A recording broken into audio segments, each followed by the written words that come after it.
کر دیا گیا تھا۔ اب اس سے آگے کا واقعہ ہے معراج کا۔ معراج اس سفر کو کہتے ہیں جو مسجد اقصی سے آپ علیہ السلام کو ساتوں آسمان پر لے کے جایا گیا جبرائیل علیہ السلام کے ذریعے،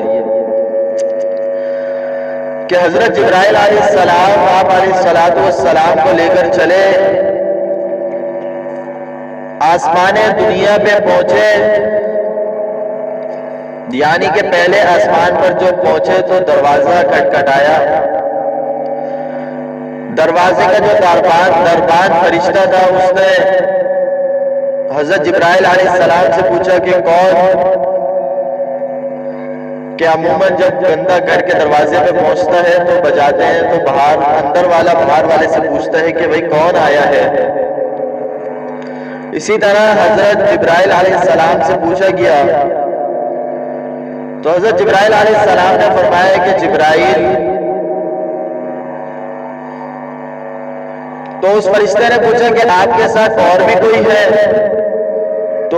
انہوں نے کہا کہ جی محمد صلی اللہ علیہ وسلم۔ تمام ساتھی ایک مرتبہ درود شریف پڑھ لیں۔ جب آپ علیہ السلام کا نام آتا ہے تو ایک مرتبہ علماء فرماتے ہیں کہ درود شریف پڑھنا واجب ہے، نہیں پڑھتے تو گناہگار ہوتے ہیں۔ تو جب فرمایا کہ محمد صلی اللہ علیہ وسلم آئے ہیں تو فرشتہ پوچھتا ہے کہ آپ کو ان کے پاس بھیجا گیا تھا بلانے کے لیے؟ تو حضرت جبرائیل علیہ السلام نے فرمایا کہ ہاں میرے کو بھیجا گیا تھا۔ تو وہ دربان فرشتہ جو ہے وہ دروازہ کھول دیتا ہے، پہلے آسمان میں ملاقات ہوتی ہے حضرت آدم علیہ السلام سے، اسی طرح دوسرے آسمان پہ پہنچتے ہیں، وہاں پر حضرت آدم علیہ السلام استقبال کرتے ہیں، استقبالیہ کلمات کہتے ہیں آپ علیہ السلام کو اور کہتے ہیں آنا مبارک ہو۔ اسی طرح دوسرے آسمان پر پہنچتے ہیں اور یہی کلام ہوتا ہے، وہاں کا دربانی بھی یہی پوچھتا ہے کہ کون؟ فرماتے ہیں حضرت جبرائیل کہ میں جبرائیل۔ وہ پوچھتے ہیں کہ آپ کے ساتھ اور بھی کوئی ہے؟ تو کہتے ہیں جی محمد صلی اللہ علیہ وسلم میرے ساتھ ہیں۔ تو ان سے بھی یہی پوچھا جاتا ہے کہ آپ کو بلایا گیا ہے؟ تو حضرت جبرائیل علیہ السلام فرماتے ہیں کہ جی ان کو بلایا گیا ہے۔ دوسرے آسمان پر پہنچے حضرت عیسیٰ علیہ السلام، وہ عیسیٰ علیہ السلام جو اللہ تعالیٰ نے جن کو ان کی قوم کی بغاوت کی وجہ سے ان کو آسمان پر زندہ جسم کے ساتھ آسمان پر بلا لیا، وہ حضرت عیسیٰ علیہ السلام وہاں پر آپ کی ملاقات ہوتی ہے ان سے۔ اسی طرح تیسرے آسمان پہ پہنچتے ہیں، وہاں حضرت یوسف علیہ السلام، وہ یوسف علیہ السلام جن کو ان کے بھائیوں نے کنویں میں پھینک دیا تھا، بے یار و مددگار، وہاں سے اٹھ کر کس طرح سے وہ ایک مصر شہر اس کے بادشاہ بنے۔ اس کے بعد چوتھے آسمان پر گئے، وہاں پر حضرت ادریس علیہ السلام غالباً یا حضرت ہارون علیہ السلام سے ملاقات ہوئی۔ پانچویں آسمان پر حضرت،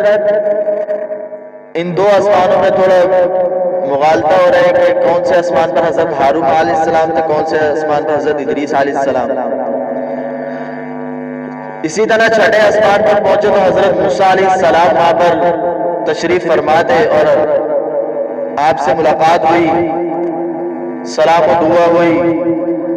حال احوال لیے گئے۔ ساتویں آسمان پر حضرت جبریل علیہ السلام کے ساتھ پہنچے تو وہاں پر ابو الانبیاء حضرت ابراہیم علیہ السلام، جن کی نسل سے آپ علیہ السلام بھیجے گئے، وہ حضرت ابراہیم علیہ السلام وہاں پر ڈیرہ جمان تھے، وہاں تشریف فرما تھے اور آپ علیہ السلام کا استقبال کیا۔ اب یہاں سے حضرت جب اور اوپر گئے تو سدرۃ المنتہا ایک بیری کا درخت کہلاتا ہے، اس سے آگے اس جگہ پر جب پہنچے تو وہاں پر علماء لکھتے ہیں کہ تمام فرشتے آسمان کے آپ علیہ السلام کے دیدار کے انتظار میں کھڑے ہوئے تھے۔ ان کو معلوم ہو گیا تھا کہ تبھی آپ اس زمان حضرت محمد مصطفیٰ صلی اللہ علیہ وسلم آنے والے ہیں، تو وہ سارے فرشتوں میں اتنا اشتیاق پیدا ہوا آپ علیہ السلام کو دیکھنے کا کہ تمام فرشتے وہاں پر پہنچ گئے اور آپ علیہ السلام کا دیدار کرنے لگے۔ اب یہ تھی بارڈر لائن کہ یہاں سے نیچے والے فرشتے اوپر نہیں جا سکتے، اوپر والے فرشتے نیچے نہیں آ سکتے، کہ حضرت جبرائیل علیہ السلام نے فرمایا کہ یہاں سے آپ کو اکیلے سفر کرنا ہے، کیونکہ حضرت جبرائیل علیہ السلام کی بس ہو گئی تھی اور ان کو اجازت وہیں تک تھی۔ اچھا، یہاں پر ایک اور میں نے جو آیت تلاوت کی وَلَقَدْ رَآهُ نَزْلَةً أُخْرَى، کہ اللہ تعالیٰ نے اس آیت میں فرما دیا کہ دوسری مرتبہ دیکھا گیا ان کو، کہ یہاں پر حضرت جبرائیل علیہ السلام مراد ہیں، کہ آپ علماء لکھتے ہیں کہ آپ علیہ السلام نے اپنی زندگی میں 2 مرتبہ حضرت جبرائیل علیہ السلام کو اصلی شکل میں دیکھا ہے،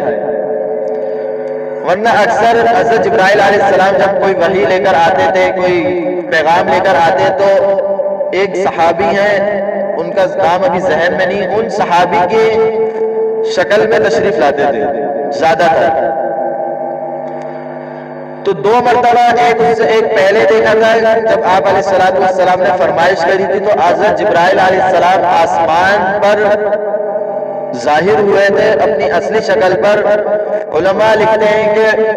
اتنے بڑے تھے ان کے پر کہ انہوں نے پورے آسمان کو گھیر لیا تھا، اتنے بڑے فرشتے حضرت جبرائیل علیہ السلام، تمام فرشتوں کے سردار۔ تو وہاں پر سدرۃ المنتہا پر دوسری مرتبہ آپ علیہ السلام نے حضرت جبرائیل علیہ السلام کو ان کی اصلی صورت میں دیکھا۔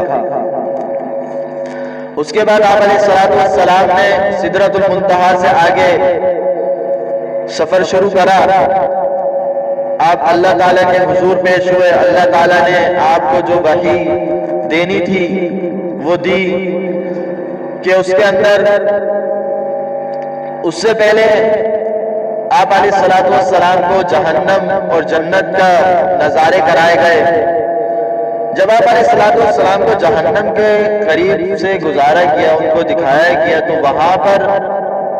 عذاب میں لوگ مبتلا دکھے، کہ ایک شخص دیکھا کہ اس کو ایک فرشتہ اس کے سر پر ایک بڑا پتھر اٹھا کے اس کے سر پہ مارتا ہے، اور اس کا سر ٹکڑے ہو کر پھٹ کر دور جا گرتا ہے، اور جب وہ فرشتہ پتھر اٹھانے کے لیے جاتا ہے وہ سر دوبارہ چھوڑ دیا جاتا ہے۔ آپ علیہ السلام نے فرمایا کہ پوچھا فرشتے سے کہ اس کو کس چیز کا عذاب ہو رہا ہے، تو فرمایا گیا کہ اس کو قرآن مجید دیا گیا تھا، اس نے اس پہ عمل نہیں کرا، اس کو پڑھا نہیں، اس کے احکامات کو نہیں مانا دنیا کے اندر، اب اس کو قیامت تک اسی طرح کا عذاب ہوتا رہے گا۔ سوچے ہم کتنے لوگ ہیں کہ قرآن مجید ہم پڑھتے ہیں، قرآن مجید کی تلاوت کرتے ہیں، جو احکامات اس کے اندر اترے ہیں، کتنے لوگ ہم ایسے ہیں کہ ہم ان احکامات کو مانتے ہیں۔ دوسرے جگہ پر دیکھا کہ ایک بندہ جہنم کے پتھر کھا رہا ہے، جہنم کے انگارے کھا رہا ہے، اس کے بارے میں پوچھا گیا کہ اس کو کس چیز کا عذاب ہو رہا ہے، تو فرمایا گیا کہ یہ شخص سود بڑے مزے سے کھایا کرتا تھا، کہ سودی معاملات کو بڑے اچھا سمجھ کر اس کو اختیار کیا کرتا تھا، تو اس لیے اس کو اس کا عذاب دیا جا رہا ہے۔ اب جب آپ علیہ السلام اللہ کے حضور پیش ہوئے، اللہ تعالیٰ نے آپ علیہ السلام کو تحفہ عطا فرمایا، نماز کا تحفہ عطا فرمایا۔ ایک سورہ بقرہ کی آخری آیت للہ ما فی السماوات و ما فی الارض، اس سے آخر تک یہ آیت وہ آیت ہے جو اللہ تعالیٰ نے آسمان پر آپ علیہ السلام پر اتاری، آپ علیہ السلام کو ہدیہ عطا فرمایا۔ میرے بھائیوں دوستوں بزرگوں، اللہ تعالیٰ نے نماز، زکوٰۃ ہو گئی، صدقۃ الفطر ہو گیا، روزے ہو گئے، حج ہو گیا، اسی طرح اور دوسری عبادات لے لیں ہم، نفلی عبادات، تمام عبادات کے حکم جو اتارے وہ دنیا میں اتارے، لیکن جب نماز دینے کی باری آئی، نماز کے لیے جب اللہ تعالیٰ نے آپ علیہ السلام کو کہ نماز فرض کرنی ہے، نماز دینی ہے، نماز کی اہمیت دیکھیں کہ اللہ تعالیٰ نے آپ علیہ السلام کو ساتوں آسمان پر اٹھایا اور پھر آپ علیہ السلام کو نماز کا تحفہ عطا فرمایا کہ نماز کتنی فرض ہوئی تھی؟ 50 مرتبہ، کہ دن میں 50 مرتبہ نماز فرض ہوئی۔ ہم ذرا سوچیں کہ ہم سے یہ 5 جو ہے جو تخفیف کر کے 5 ہم پہ فرض کی گئی وہ ہم سے ادا نہیں ہوتی کہ خدا نہ کہ اللہ تعالیٰ سے اگر آپ علیہ السلام درخواست نہیں کرتے اور 50 نمازیں فرض ہو جاتی تو پھر ہم کیا کرتے کہ آپ علیہ السلام کا احسان عظیم ہے کہ آپ علیہ السلام اللہ تعالیٰ سے اس کے اندر تخفیف کا فرمایا۔ جب 50 نمازیں لے کر آپ وہاں سے نکلے تو 7ویں آسمان پر پہنچے، حضرت ابراہیم علیہ السلام سے ملاقات ہوئی، پھر 6ٹھے آسمان پر جب واپسی کی روانگی تھی 6ٹھے آسمان پر پہنچے، حضرت موسیٰ علیہ السلام سے ملاقات ہوئی۔ حضرت موسیٰ علیہ السلام نے روکا اور فرمایا کہ اللہ تعالیٰ نے کیا عطا فرمایا آپ کو؟ تو آپ علیہ السلام نے فرمایا کہ میرے کو 50 نمازیں میری امت پر فرض کی گئی ہے۔ حضرت موسیٰ علیہ السلام نے فرمایا کہ آپ واپسی لوٹیں اور اللہ تعالیٰ سے درخواست کریں کہ اس کے اندر تخفیف کر دیں، کیونکہ میں بنی اسرائیل کی قوم پر اتارا کیا تھا اور اس پہ تو اس سے بھی کئی گنا کم نمازیں اللہ تعالیٰ نے دی تھی۔ کتنی؟ 2 نمازیں ان پر فرض ہوئی تھی۔ فرمایا کہ انہوں نے ان 2 نمازوں کو بھی صحیح طریقے سے نہیں ادا کرا، یہ تو پھر 50 نمازیں ہیں۔ تو آپ اللہ تعالیٰ سے درخواست کریں کہ اللہ تعالیٰ اس میں تخفیف فرما دیں۔ آپ علیہ السلام اللہ تعالیٰ کے پاس گئے اور فرمایا، درخواست کی اللہ تعالیٰ نے۔ احادیث میں آتا ہے جس کے مفہوم مختلف قول ہے کہ کسی میں کہا کہ 5 تخفیف ہوئی پہلے، کسی میں کہا کہ 10۔ تو اس طرح سے آپ علیہ السلام کے اگر ہم 5 مرتبہ بھی لگائیں تو 9 مرتبہ آپ علیہ السلام حضرت موسیٰ علیہ السلام تک آئے اور حضرت موسیٰ علیہ السلام نے فرمایا کہ دوبارہ جا کے تخفیف کراؤ، کہ یہ بھی بہت زیادہ ہے، نہیں پڑھ سکتے۔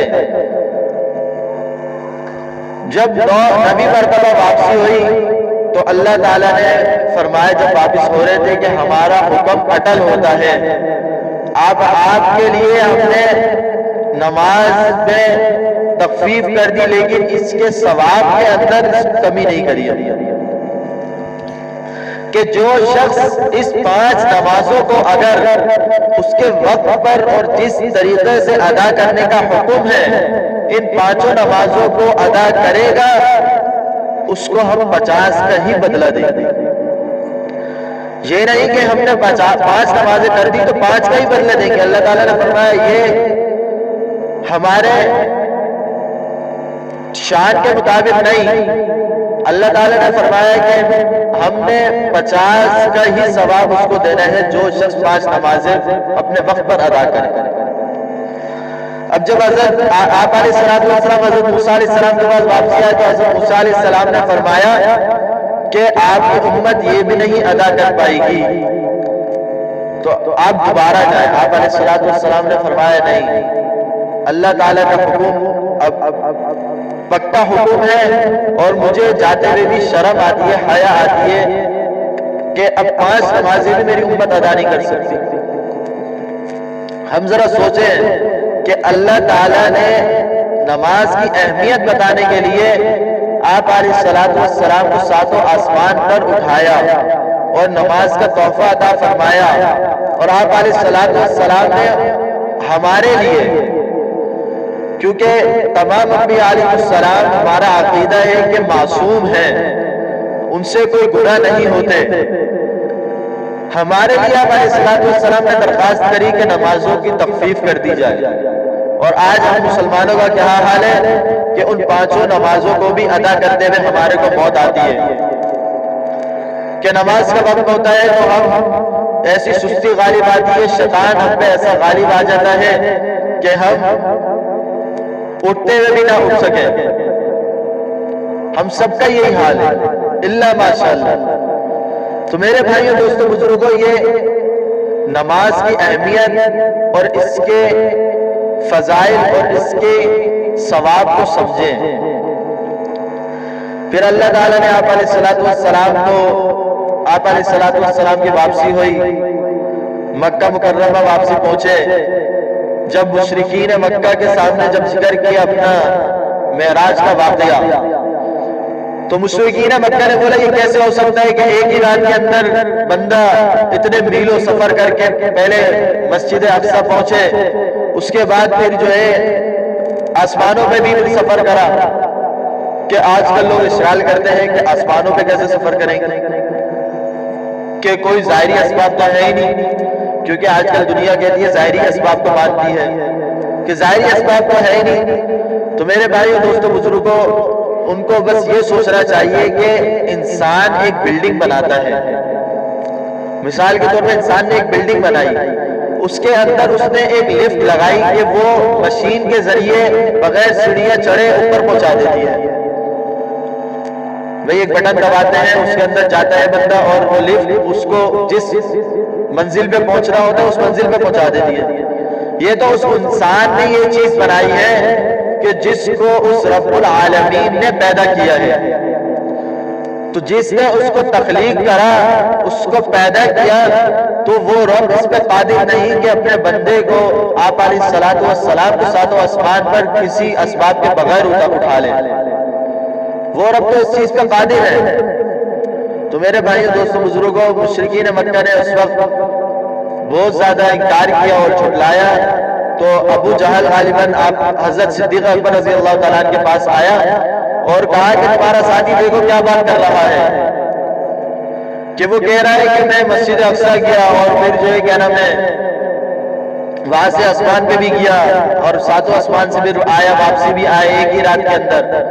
تو حضرت صدیق اکبر رضی اللہ تعالیٰ عنہ روایت ہے کچھ کہ اس کے اندر فرمایا کہ حضرت صدیق اکبر رضی اللہ عنہ نے فرمایا کہ آپ علیہ الصلوۃ والسلام نے ایسا فرمایا. اس نے ابو جہل نے کہا ہاں, تو آپ حضرت صدیق اکبر رضی اللہ تعالیٰ نے فرمایا کہ وہ سچ کہہ رہے ہیں. اور دوسری روایت میں بھی آتا ہے کہ فرمایا کہ آپ علیہ الصلوۃ والسلام کی خدمت میں حاضر ہوئے اور فرمایا کہ مسجد اقصی کا منظر تھوڑا سا کچھ بیان کریں. جب انہوں نے آپ علیہ الصلوۃ والسلام نے کچھ مسجد اقصی کا منظر بیان کیا تو صدیق اکبر رضی اللہ تعالیٰ عنہ نے پہلے سے دیکھی بھی تھی مسجد اقصی, تو انہوں نے فرمایا کہ ہاں بالکل سچ کہہ رہے ہیں. تو اس وقت آپ کو آپ علیہ الصلوۃ والسلام نے صدیق کا لقب عطا فرمایا کہ صدیق مطلب کہ سچا, کہ ہر بات میں آپ علیہ الصلوۃ والسلام کی ایک حکم پر حضرت صدیق اکبر رضی اللہ تعالیٰ کھڑے ہوتے تھے سامنے, کسی بات میں کوئی اختلاف نہیں کرتے تھے آپ علیہ الصلوۃ والسلام سے. تو میرے بھائیو دوستو بزرگوں, اس سفر سے اس معراج کا جو واقعہ میں نے 2 جمعوں کے اندر آپ حضرات کے سامنے بیان کیا, اس کے اندر ہم دیکھیں کہ اس کے اندر نماز کا کتنا زور دیا ہے. کہ جب سفر مسجد بیت اللہ شریف سے سفر چلا ہے, 3 مقامات ایسے آئے جہاں آپ علیہ الصلوۃ والسلام کو اتار کر حکم ہوا کہ یہاں پر نماز ادا کریں. کہ کیا ہے کہ آپ اگر سفر پہ بھی ہیں تو سفر پہ بھی آپ کو اجازت نہیں ہے نماز چھوڑنے کی. اس لیے تو اللہ تعالیٰ نے سفر کے اندر یہ چھوٹ دے دی کہ انسان اگر سفر کر رہا ہے، شرعی حدود ایک اس کے آگے اگر سفر کرتا ہے، ایک شہر سے دوسرے شہر جا رہا ہے، تو جو 4 رکعت والی نمازیں ہیں ان کو 2 رکعت کر دیا. اب اگر کوئی شخص کہے کہ نہیں میں 2 نہیں میں تو 4 ہی پڑھوں گا، تو فرمایا کہ ایسا نہیں ہو سکتا. جب اللہ تعالیٰ نے چھوٹ دے دی تو آپ کو 2 ہی پڑھنی ہے. جس شخص نے 4 پڑھی وہ دوبارہ اس نماز کو لٹا کے 2 رکعت ادا کرے گا. اور سفر کے اندر کوئی نماز آپ کی قضا ہو جائے، جب آپ مقامی ہوتے ہیں، جب یہاں رہ رہے ہیں، جیسے اب آپ کی نماز قضا ہوئی تو آپ کو 4 رکعت ادا کرنی پڑے گی، فرض 4 رکعت ادا کرنے پڑیں گے. اسی طرح اگر سفر کے اندر آپ سے کوئی نماز قضا ہو گئی تو آپ اپنے علاقے میں واپسی آ بھی گئے، گھر پہ آ بھی گئے، تو آپ کو اس نماز کو 2 رکعت ہی ادا کرنی ہوگی، اس کی قضا 2 رکعت ہی کرنی ہوگی. تو میرے بھائیو دوستو بزرگوں، اللہ تعالیٰ نے دین کو اتنا آسان کر کے پیش کر دیا. یہ تو آج ہم انسان ہیں جو اس دین کو مشکل بنائے بیٹھے ہیں کہ ہر موقع پہ اللہ تعالیٰ نے چھوٹ دی ہے. سفر کے اندر فرما دیا کہ اگر چاہو تو رمضان کا روزہ رکھ لو، اگر چاہو تو نہیں رکھو، کہ رمضان کا روزہ فرض ہے کہ کسی حالت میں بھی معاف نہیں، الا کہ اگر آپ کو کوئی بیماری لاحق ہو، کوئی عذر ہو تو آپ کو معافی ہے، لیکن اس کے علاوہ کسی صورت بھی آپ کو روزہ معاف نہیں. لیکن سفر کے موقع پر آپ کو فرما دیا کہ آپ کو چھوٹ ہے، آپ روزہ رکھو تو چاہے رکھو، چاہے تو نہیں رکھو، لیکن اس روزے کی بعد میں قضا کرنا ضروری ہوگا. تو میرے بھائیوں دوستوں بزرگوں، آج معراج کا واقعہ مکمل ہوا. اللہ تعالیٰ جو اس کے اندر احکامات ہیں، اللہ تعالیٰ ہمیں اس پہ پورا اترنے کی توفیق عطا فرمائے. نماز جو اللہ تعالیٰ نے اتنے محبت، اتنے احسن طریقے سے آپ علیہ الصلوۃ والسلام کو ہدیہ اور تحفۃ عطا فرمائی، اور آپ علیہ الصلوۃ والسلام نے ہماری آسانی کو مد نظر رکھتے ہوئے اس میں تخفیف کری، تخفیف کروا کر اور پھر ہم لوگوں پہ وہ نماز فرض ہوئی. اللہ تعالی ہمیں ان 5 نمازوں کو بخوبی طور پر انجام دینے کی توفیق عطا فرمائے، بخوبی طور پر اپنے وقت پر ادا کرنے کی توفیق عطا فرمائے. اللہ تعالی مجھے، آپ کو اور ہم سب کو، تمام عالم اسلام کو کہنے سننے سے زیادہ عمل کی توفیق عطا فرمائے. وآخر دعوانا ان الحمد للہ رب العالمین.